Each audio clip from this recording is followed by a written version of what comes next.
চাই ওই ভিংরামেতে আমরা আজকে পুলিশ প্রশাসনের মাধ্যমে জানিয়ে দিই দেশের 36তম সরকার কথা বলে আর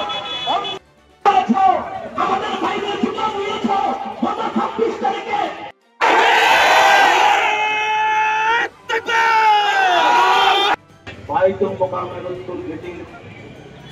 পুরা রূপগঞ্জের তৌহিদি জনতাকে সাথে নিয়ে আজকে একটি কথা স্পষ্ট কান খুলে বলতে চাই, যারা এরকম ভাবে মূল ধারার হিন্দু আছেন, আপনাদের সাথে আমাদের দ্বন্দ্ব নাই।